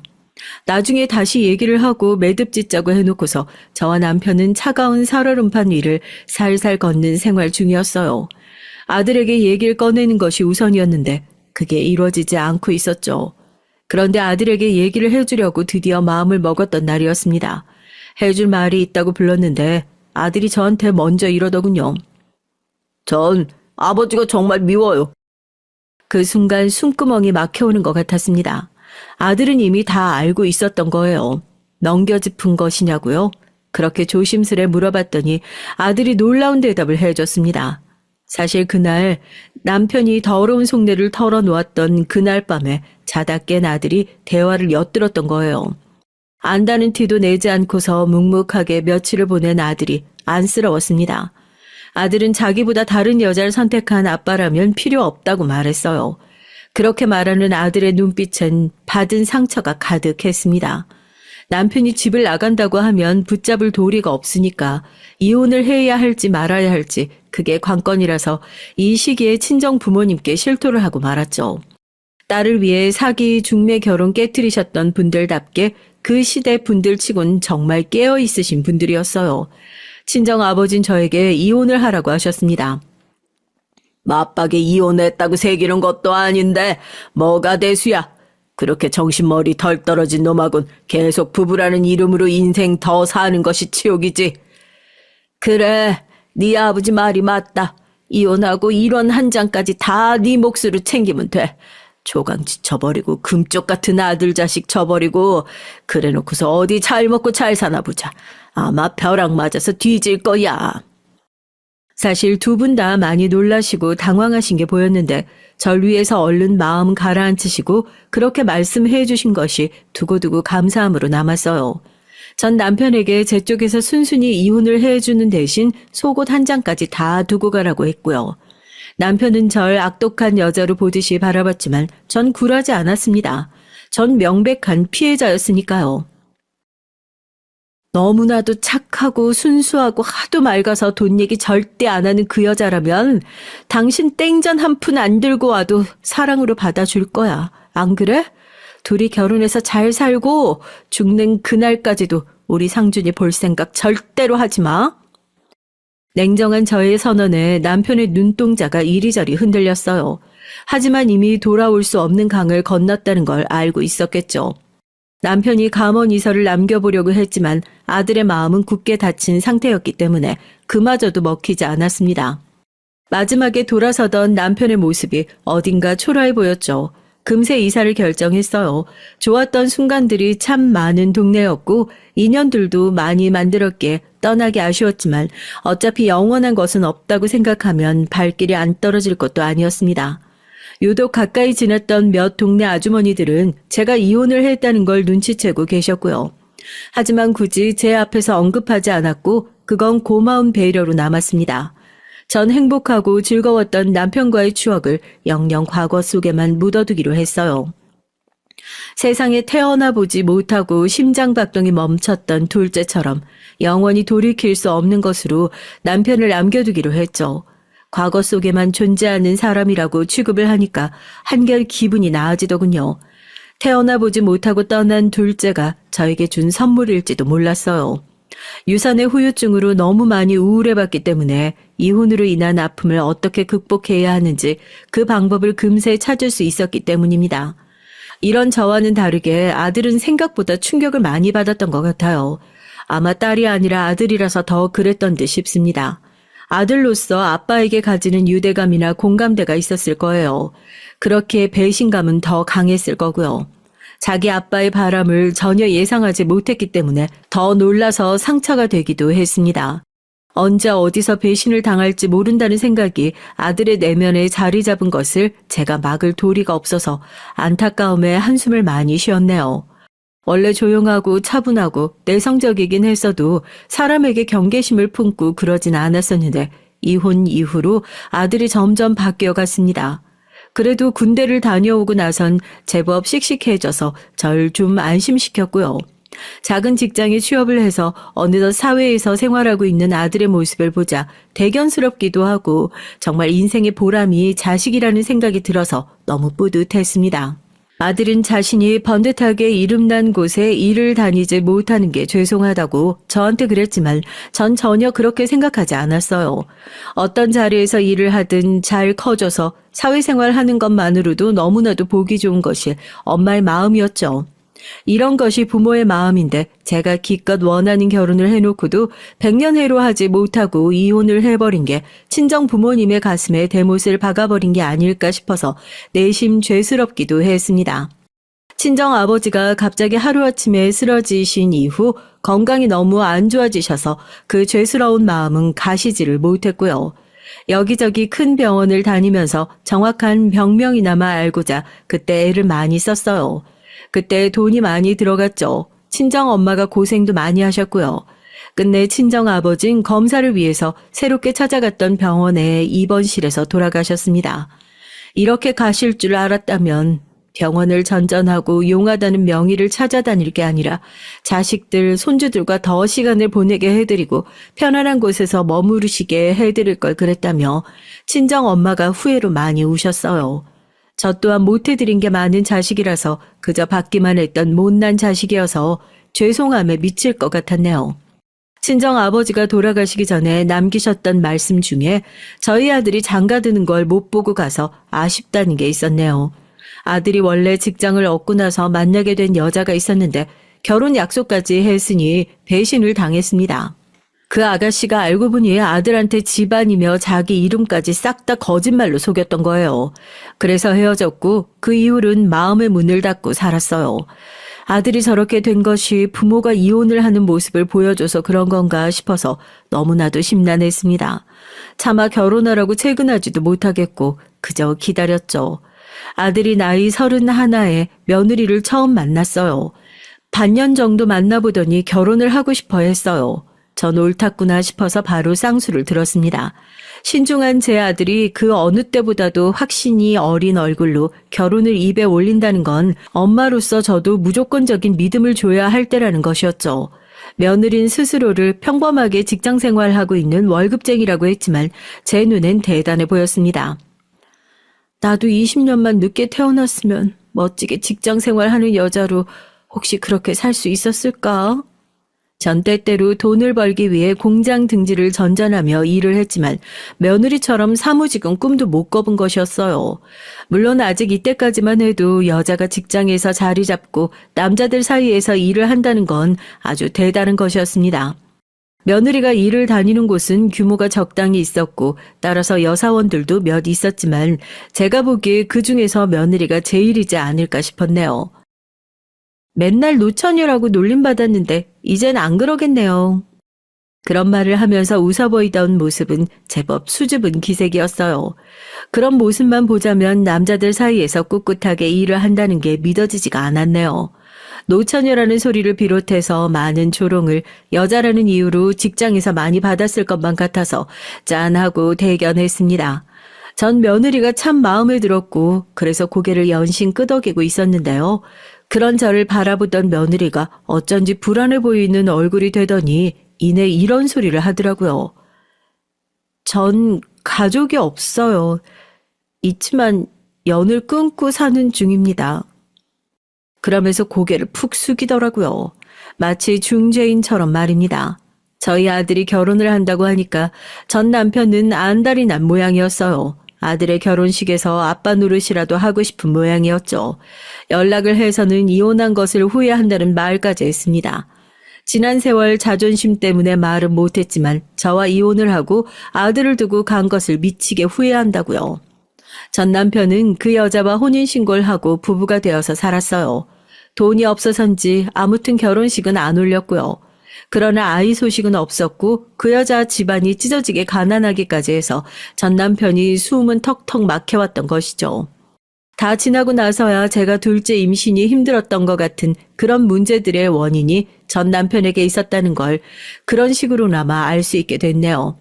전 남편에게 아들의 결혼 소식을 알려준 이는 고모님이셨습니다.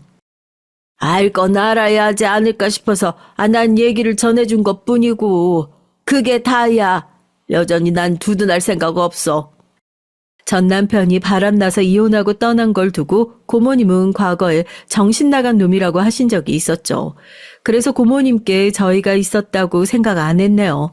당신껜 그래도 조카니까 연락을 하시고 최소한의 신경을 쓰신 거라고 여겼습니다.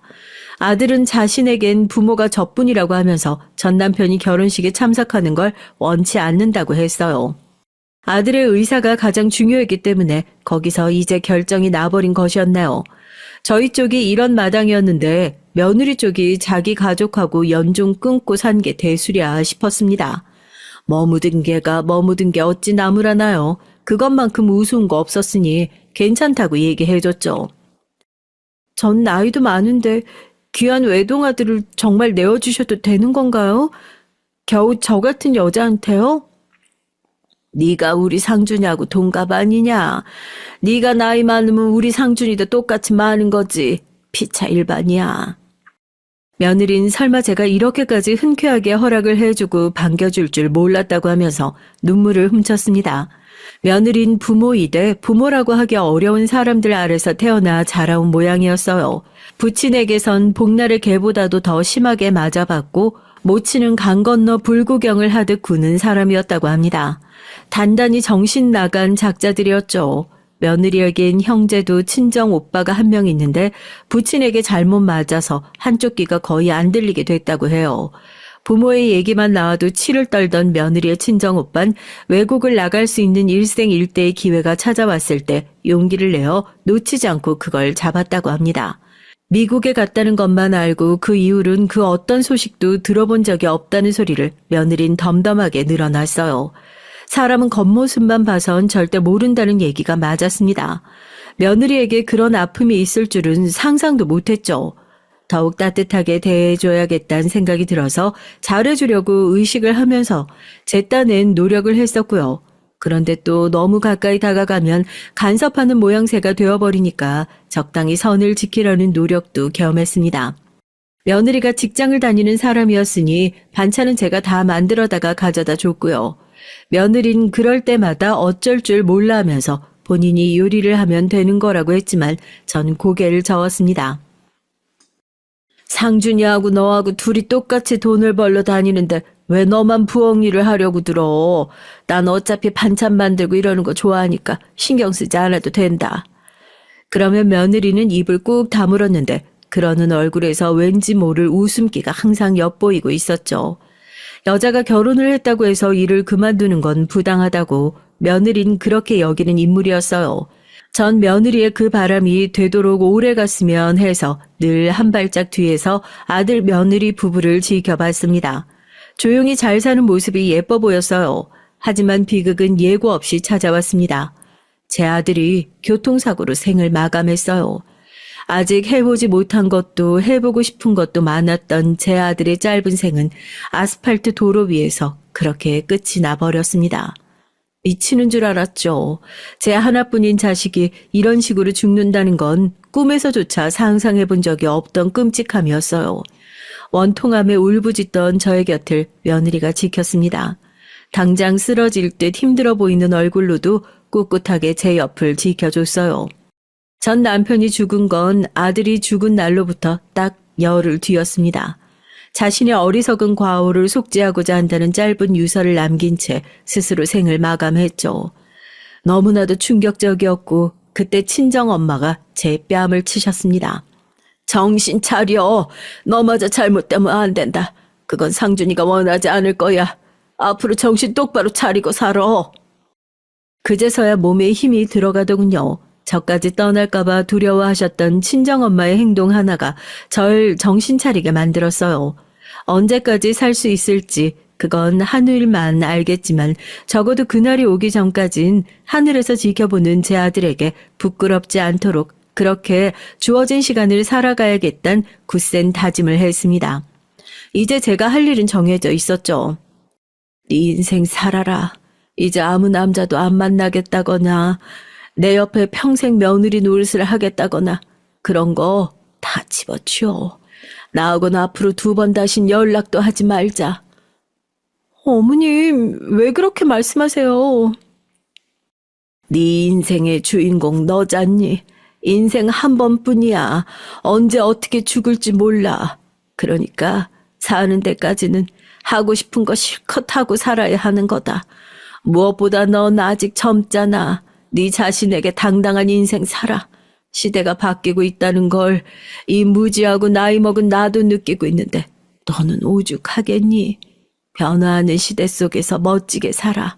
난 나대로의 삶을 앞으로 살아가련다. 네 몸 하나 건사하면서 사는 것쯤 식은 죽 먹기야. 너는 네 걱정이나 하면서 그렇게 열심히 살면 된다. 어찌 보면 냉정할 수도 있는 말이었습니다. 그러나 능력도 좋지만 무엇보다 사고방식이 남다르게 깨어있으며 진취적으로 보였던 며느리라면 지금까지의 일은 온전히 과거 속에 묻어두고 앞만 보고 나아가는 게 맞았어요. 제 앞에서 며느리 눈물을 흘리며 마지막 인사를 올렸고 전 힘을 짜내어 환하게 웃어줬습니다. 그게 마지막이었죠. 유독 쓰라린 이별이 많았던 한 해였습니다. 떠올리기만 해도 고통스러웠던 그때를 억지로 묻어두려고 애를 쓰다가 그게 안 된다는 걸 인정하고서 덤덤히 회상을 할 수 있게 되기까지 아주 오랜 시간이 걸렸어요. 친정엄만 치매가 오셨습니다. 다 잊으셨는데 그럼에도 내 손자 상준이라는 말씀을 종종 하셔서 그때마다 제 가슴이 먹먹해졌어요. 돌아가시던 그날까지 제가 친정엄마의 곁에 있어드렸죠. 그러고 나니까 문득 바라본 세상이 너무나도 휘황찬란하게 변해 있었습니다. 손에 쥔 휴대폰 하나로도 전 세계의 뉴스를 실시간으로 찾아볼 수 있는 세상이 되어 있었죠. 제가 옛날에 살았던 동네에 친했던 아주머니를 다시 만나게 된 것도 유튜브 덕분입니다. 코로나 때 유튜브를 보는 법을 배우게 됐고 그 이후로 애용을 했는데 옛날에 즐겨 불렀던 가요가 생각이 나서 유튜브에 검색을 해봤는데 그 가요 영상의 댓글에 누가 그 동네의 얘기를 적어 놓은 겁니다. 그 노래를 불러댔던 이웃이 오늘따라 생각이 난다는 내용을 보고 제가 답변을 달았어요. 제 얘기 같다고요. 그랬더니 그 댓글의 주인공이 놀라서 다시 댓글을 또 달았고 그러면서 서로를 확인한 뒤 실제로 만났습니다. 제가 친하게 지냈던 분이 맞았어요. 나이가 헷갈렸는데 저보다 무려 4살이나 아래였더라고요. 놀랄 노자라면서 제가 웃었더니 그쪽에서도 저와 1살 차이 정도로만 여겨 기억을 잘못하고 있었다면서 웃었어요. 아이고 어쩜 이렇게 나이를 안 잡수셨어요. 누가 보면 나보다 나이 덜 먹으신 줄 알겠네. 근데 요새는 어쩌고 지내세요? 난 뭐 그냥 지내죠. 부끄럽지만 돈은 좀 벌어보고 싶어서 노인들이 하는 소일거리 알바 해왔고요. 그마저도 지난달부턴 뭐가 없네요. 건물에 청소를 하러 들어갈까 싶은 생각만 있어요. 날 안 받아줄 것 같아서 그게 문제죠. 어머, 그러세요? 아이 마침 소개해드릴 자리가 그렇다면 하나 있는데 사무실 돌아다니면서 자리만 좀 깨끗하게 하고 탕비실 관리해주고 이러기만 하면 되는 거거든요. 아유 그런 거면 나야 좋죠. 당장 할게요. 그분이 마침 그런 쪽에서 일을 오래 한 사람이었고 발이 넓었어요. 그래서 인맥으로다가 제가 갑자기 일자리를 구하게 됐던 겁니다. 그러니까 이게 다 운명이었던 거예요. 유니폼까지 딱 갖춰 입고서 미어원 일을 시작하게 됐는데 처음이니까 우왕좌왕할 수밖에 없었어요. 동선도 너무 헷갈렸고요. 마음만 청춘이지 몸은 폭삭 늙어버렸다는 게 이런 식으로 실감이 나서 제가 처음 한 주 일을 싹 해보곤 쓴웃음이 그렇게나 흘러나왔습니다. 수첩을 가지고 다니면서 메모를 했고 업무 숙지에 들어갔죠. 그래서 2주차부터는 실수 없이 착착 해내기 시작했다고 자부할 수 있었습니다. 순서대로 사무실 자리를 딱딱 돌면서 청소를 마쳤고 정해진 시간 내에 정해진 구역의 정리를 못 마치는 경우는 없었어요. 거기서 일하시는 분들이 저를 향해 새로 오신 분인데 일을 참 빨리 배우시고 잘 하신다면서 웃으면서 그런 말을 한마디씩 해주셔서 저도 보람되고 기분이 참 좋았습니다. 물론 미화원인 절 향해 무시를 하는 것 같은 사람들도 있었죠. 뻔히 제가 바로 옆에 있는데도 쓰레기를 소리나게 던진다던가 하는 행동들 말입니다. 개념치 않고 묵묵히 일을 하던 어느 날 탕비실을 정리하고 나오는 길에 누가 뒤에서 소리를 질렀어요. 거기 청소하지 마. 바닥에 커피 튄 자국이 그대로잖아. 똑바로 일 안 해? 네? 아이고 바닥은 좀 이따가 밀 때 아예 가지고 와서 닦으려고요. 금방 할게요. 나이 처먹고 청소하는 인생이면 이런 거라도 좀 제대로 하든가. 잘리고 싶어서 환장했나.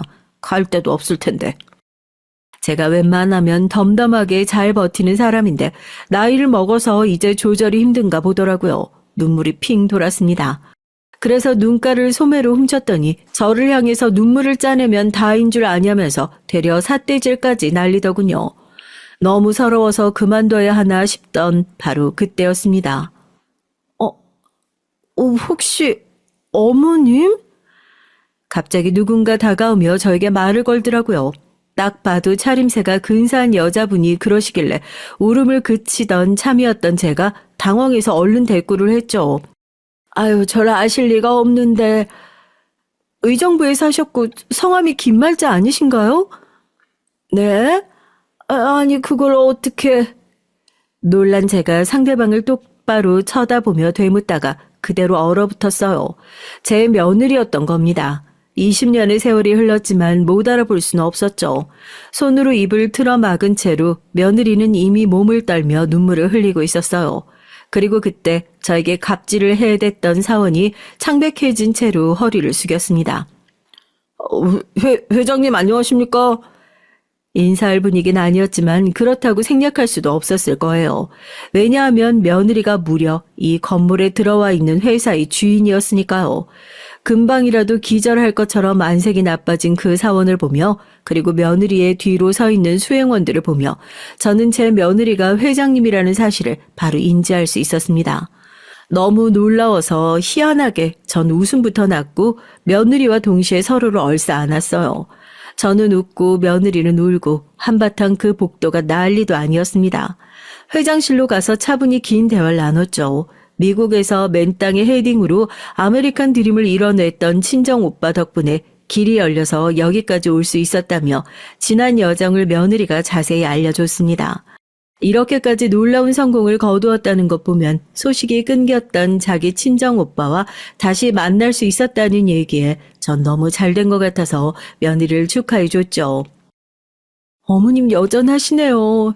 여전히 남다르세요. 그때도 지금도 제가 존경하고 배울 것 투성입니다. 그렇게 말을 하며 제 손을 꼭 잡은 며느리가 운명이 이렇게 이끌었으니 앞으로 자기가 절 모셔야겠다고 단호하게 굴었어요. 안 그래도 올해는 꼭 저를 찾을 생각이었다고 하더군요. 거절할 엄두도 안 나게 며느리가 단호하게 굴어서 전 못 이기는 척 따르고 말았네요. 청소 일은 그만뒀지만 괜히 한 번씩 며느리의 회사인 들르고 있어요. 저에게 갑질을 했던 사원은 원래도 사내에서 평판이 안 좋은 인물이었다고 하더라고요. 결국 자진 퇴사를 했고 전 추억이 가득한 옛 동네의 인연들을 더 찾아서 만나게 됐고 같이 컴퓨터 수업도 다니면서 즐겁게 지내고 있답니다.